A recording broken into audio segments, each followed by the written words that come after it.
Hi, my name's Craig McKay. I'm with CMC Ontario. We're here at a professional development event at the Rideau Club in Ottawa, and we're really happy to welcome Brian McKay and Mike Ennis from PDV Global.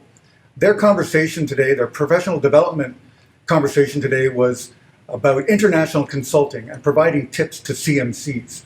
One of the things, Mike, that I really benefited from your presentation was how to leverage your Canadian expertise in international consulting. So tell us a little bit about that.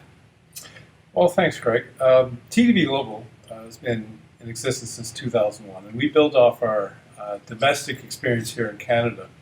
And from that, we were able to take that internationally and to bring forth the consulting expertise and expertise in other areas in Canada internationally. I think Canadians are recognized for the quality of their work and their capabilities. So for us, as a management consulting firm here in Ottawa and in Canada, we were able to bring forth some excellent ideas and approaches.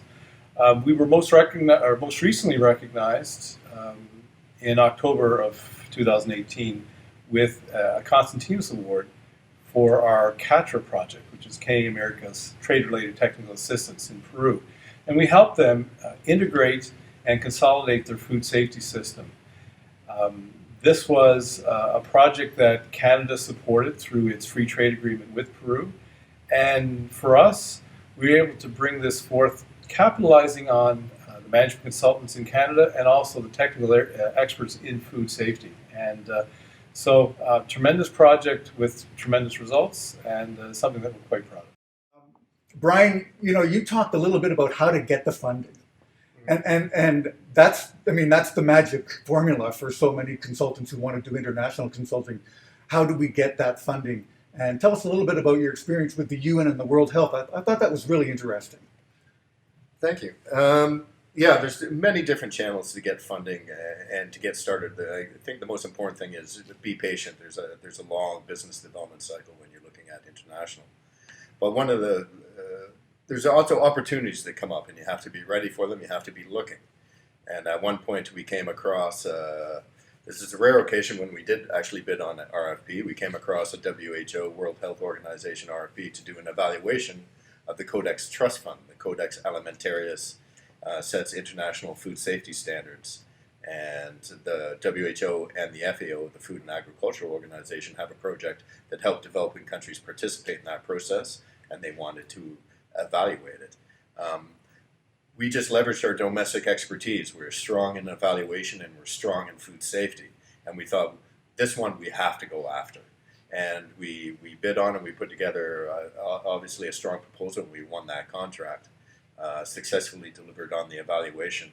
And that has since provided other opportunities to do evaluations with the WHO. We're now on our third evaluation with the WHO on that. So looking for opportunities and being ready to act, but normally it's a longer development process. That one we were happy to take. The opportunity came and we jumped on it. What I find really interesting is sometimes you've bid on projects that are not really open bids. It's a matter of finding the funding, finding a need, and then making a solicited or unsolicited proposal for a solution to that need and to the funding money that's sitting there that is supposed to be spent.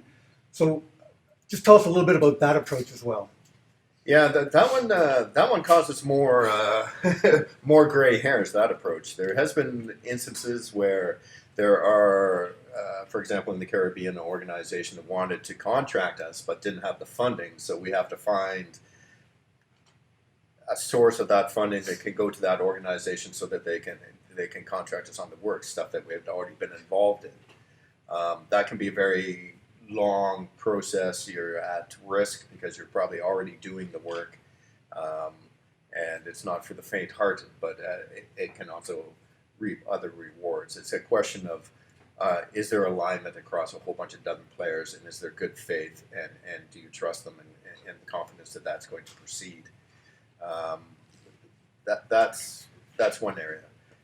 In other areas, I think we've built up a niche and a reputation, especially on the sanitary, phytosanitary, food safety area internationally, where we're at a situation where now people are coming to us, and we're recognized within Canada as the international SPS guys and gals, and that we deliver results in that area. So that facilitates things greatly.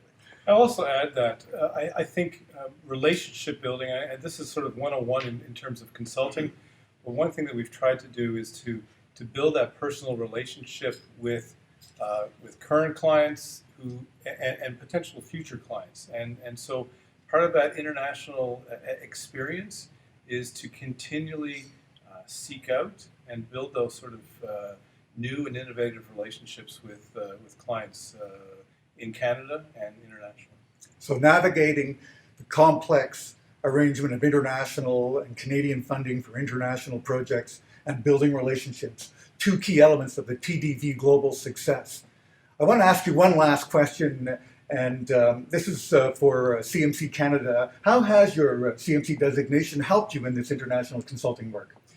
Well, I think CMC is fundamental. It provides you the rigor and the background and the foundation for management consulting. And so when you go and consult internationally, it is a recognized designation, and it is something that gives you the step up, increased credibility with clients. For our award that we did, we competed against 120 projects in 20 countries, and these were all excellent projects led by CMCs, and it's just clear to me that having that CMC designation is a foundational element to consulting both in Canada and internationally. So it adds extra credibility, and the professional development talk you had today, I think, was excellent for our members to find out ways in which they can extend their consulting experience. Thank you, gentlemen, once again. Cheers.